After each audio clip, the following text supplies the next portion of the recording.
Everybody, if you like this video, please hit that subscribe button, and I think there's a bell there too. Ring that for more YouTube content. Charlie gives Fury reaction to Trump's disturbing permanent Twitter ban. Let's take a look.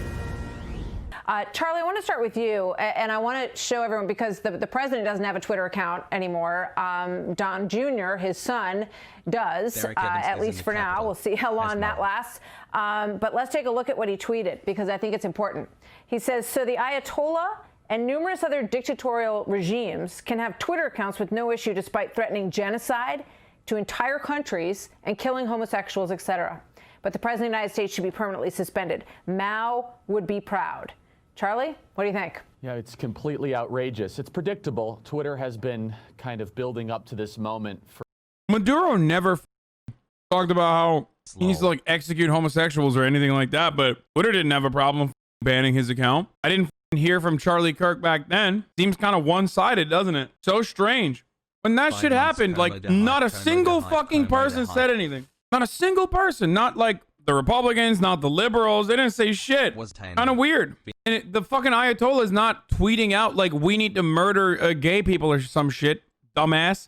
Donald Trump is. There are actual fucking Nazis like Nick Fuentes on Twitter with a blue check mark. And the reason why they didn't get banned, or maybe they got banned now, but didn't get banned until today, was because they didn't fucking literally say the Nazi shit. Donald Trump has incited violence using these platforms. That's the point. Twitter shouldn't be banning President Trump. They should be giving him a dividend of the stock. 4 or 5 years ago, Twitter was $18 a share. It closed at over $50 a share, large in part because President Trump made the platform relevant again. I mean, he's right about that.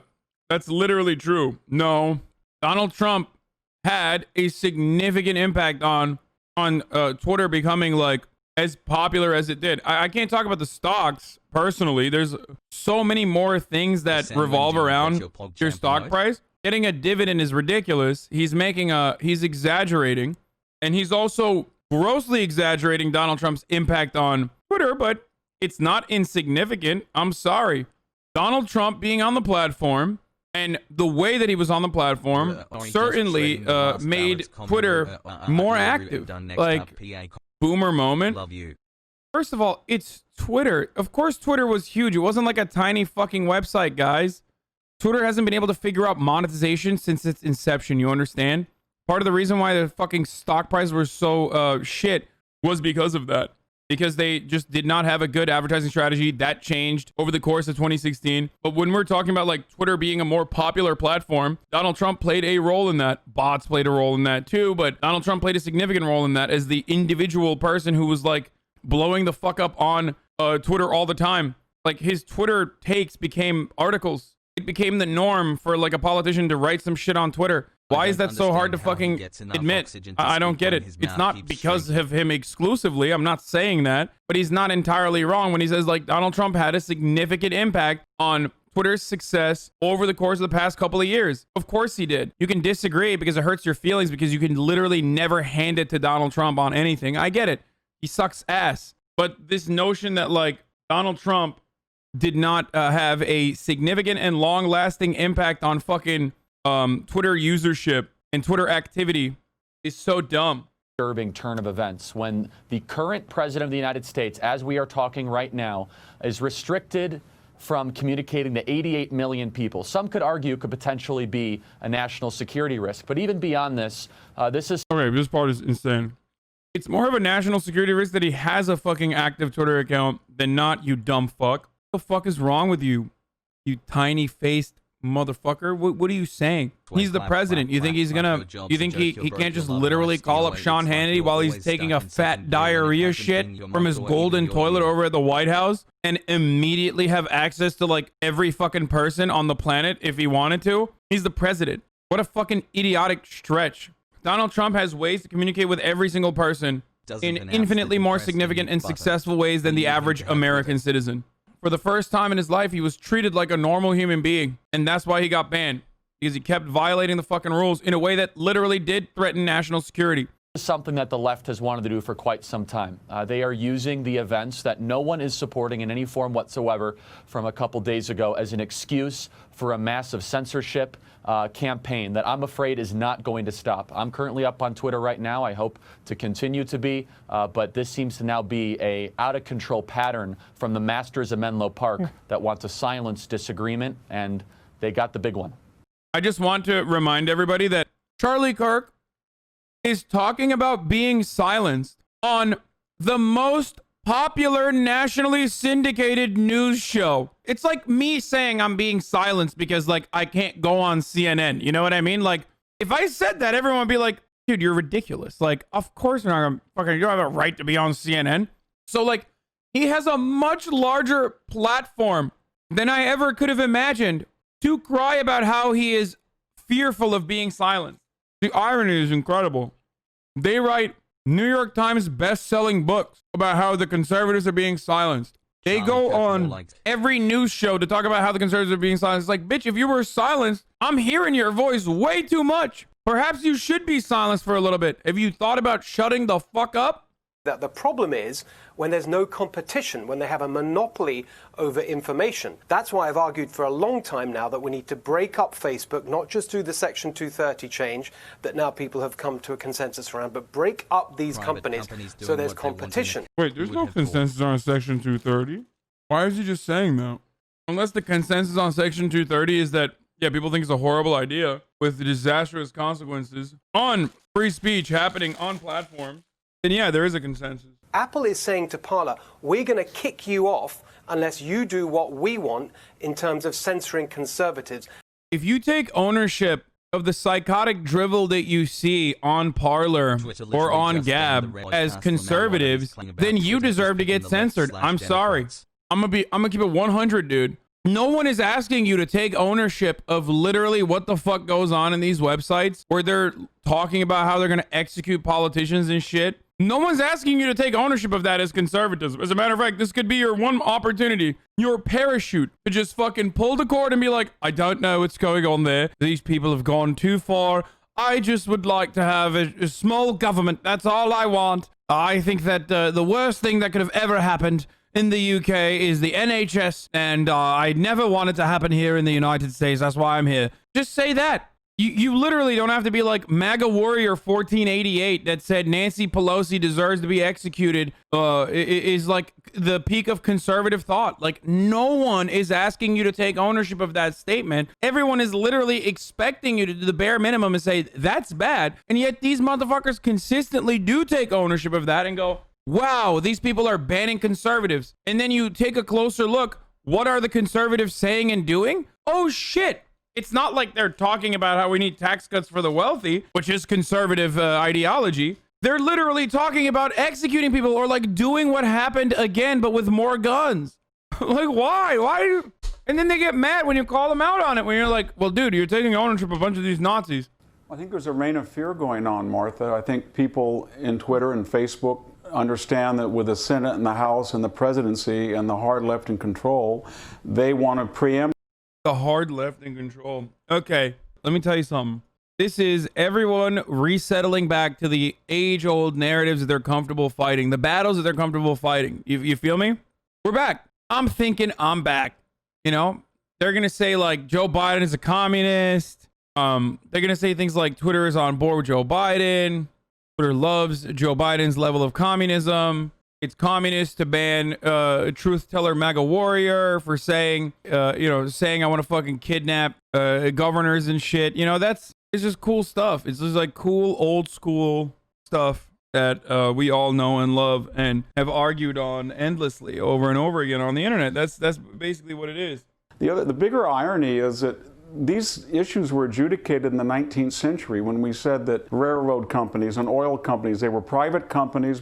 I love that they're talking about trust busting, though, for once. That's cool.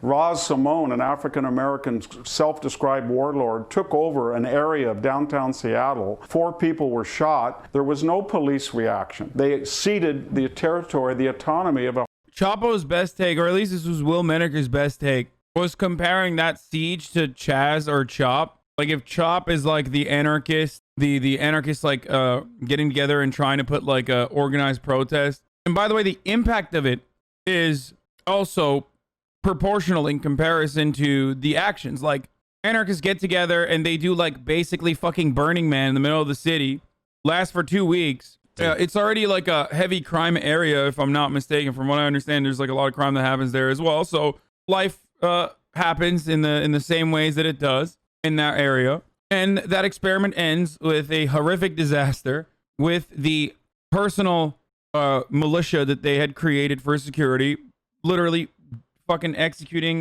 black teenagers that were harming people in the area. So, I mean, there's no systematic policy here, and it's not going to stand because this this sort of fervor that we're in now, is Salem witch trial mentality. Let me be honest with you once again. This is going to be brutally honest. Trump being banned from Twitter is not Trump being placed in a unique category.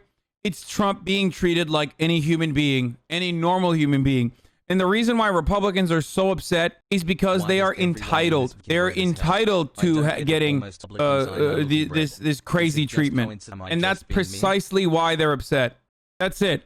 That's why they're upset, because they believe that they are entitled to special treatment, privileged treatment as conservatives by virtue of being conservatives. They've been coddled their entire fucking lives, and they've been coddled by big tech for the most part. And that's it. So for the first time ever, Trump gets treated like a normal human being. And everyone's like, this is literally 1984. Bitch, he's the president. It's not like he's going to jail.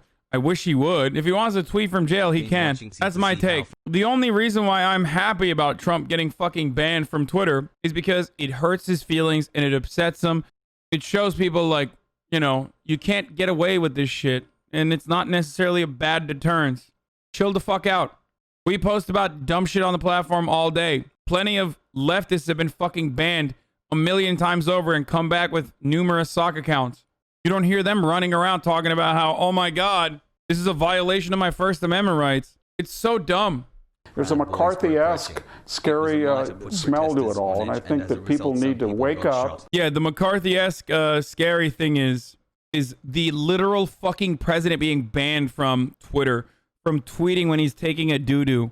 Again, guys, this is perhaps the best representation, perhaps the best example of how little fucks these people give. Do you understand? Like, politics is just symbolic for them. It's just team sports, and you know, their team wins and then the other team loses, or the other team wins and you lose. Like, if the peak political analysis, or like the worst thing you can do to someone as far as like taking away their freedom of speech is stopping them from tweeting out threats while an active fucking like siege is happening, and then making him suffer the consequences of his actions after many, many years of violations. If that's the peak of like the Red Scare, or if that's the peak of like an elimination of First Amendment rights, if that's your understanding of it, then you're crazy.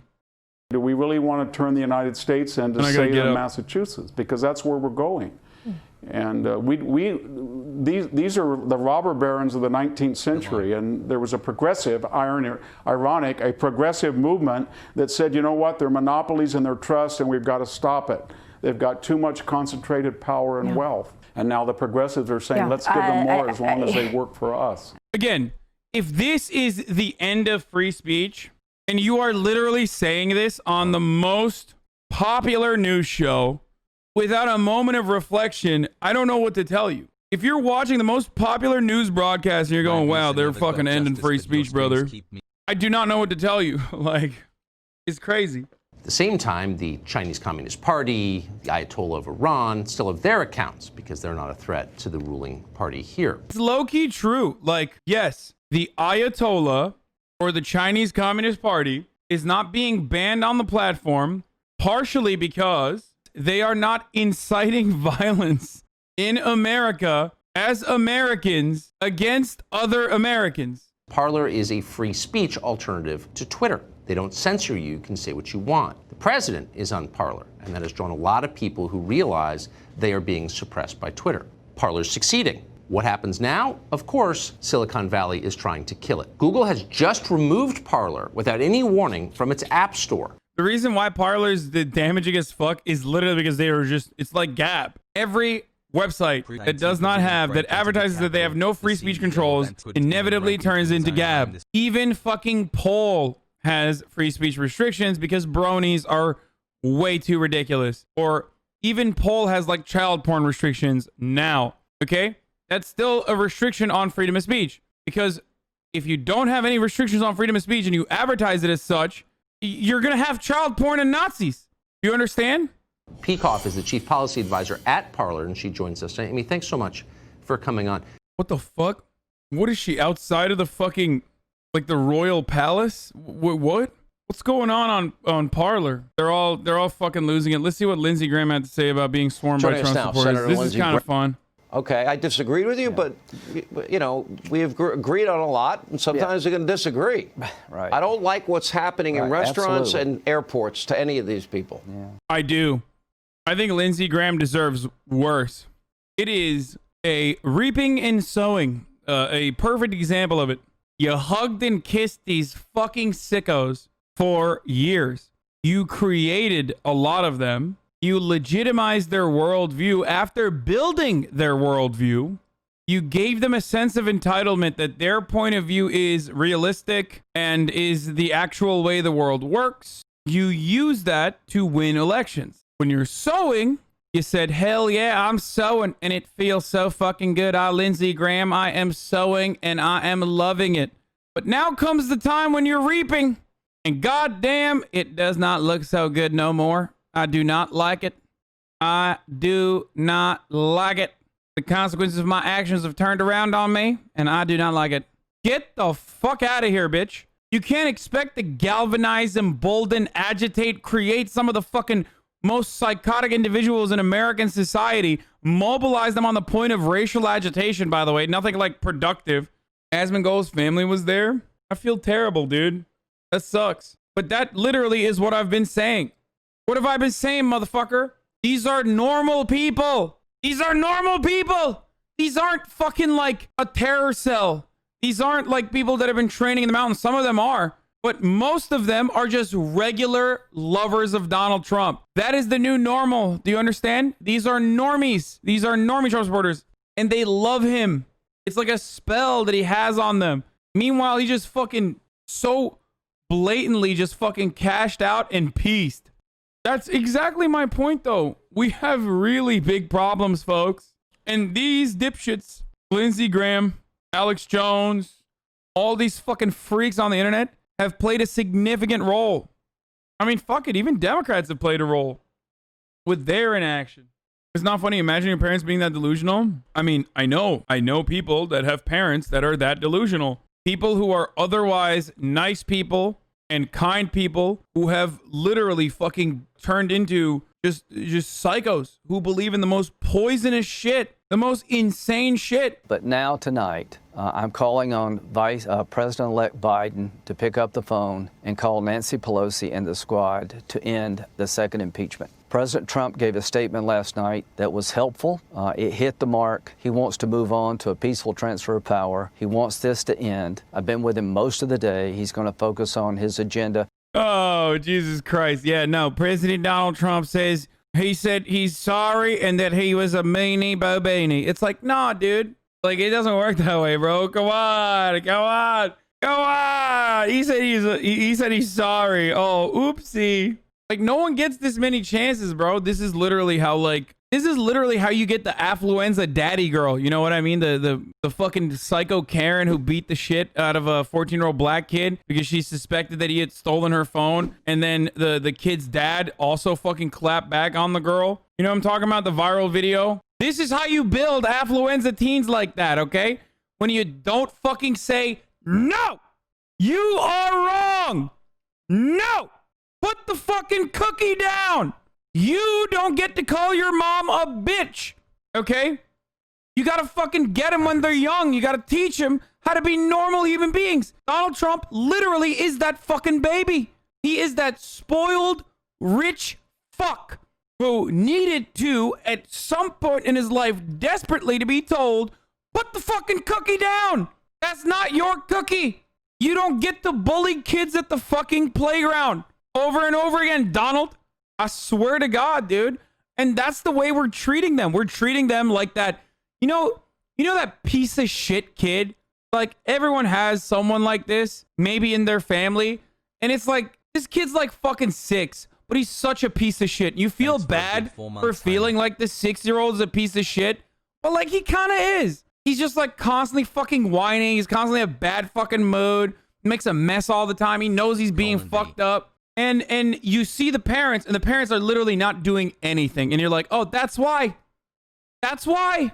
I just watched him literally pick up a fucking jar and slam it onto the ground, and you're not punishing him. That's fucking why he's gonna be a piece of shit. That's why he's a piece of shit right now, and he's never gonna learn that he's a piece of shit, and that's why he's gonna be a piece of shit when he fucking grows up. That's Donald Trump, but literally a fucking adult. That's what happens, dude.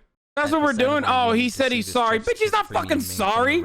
The New York Times says that Trump actually expressed regret about releasing a video on Thursday committing to a peaceful transition of power and condemning the violence at Capitol. Yeah. You know why he's pissed? Because he realized that they lied to him and that the Democrats are pussies and they weren't going to do shit. The 25th Amendment was never going to be invoked. And also Twitter banned him anyway. That's why he's pissed. He literally thought, okay, I'll just do like a take back and, you know, I can get my Twitter again. I need to be able to write on Twitter again. I need to tweet, believe me. And he's like, maybe the Democrats will try to impeach me. I don't want it. Okay, I'll just say I'm sorry. And then he did. And then everyone clapped him, dude. They fucked him so hard. They literally was just like, oh, yeah? You apologize? Fuck you! Fuck you! You're banned from every fucking platform, cocksucker! And then literally, of course, he's gonna sit there and now he can't even let it out. He's like trying different accounts. He's literally going on different accounts to be like, I can't, give me your account, media manager. I need it. I need your I need the campaign's account. I need to tweet something out. And he's like panic tweeting and he's like seizing phones in the room, changing it to Donald Trump and like writing, boom, clapped as well. Boom, that person's clapped. POTUS account limited. Fucking limited, dude. He's like on different, he's on his 4th fucking sock, like, come on, Patriots, I'm still here. Boom, clapped. And I get it, I'm a fucking addict too. I love tweeting, so I get where he's coming from. Donald Trump is out here like, retweet to find my mutuals. The other account got banned for saying fuck off to a Nazi, you know? So of course he fucking regrets it.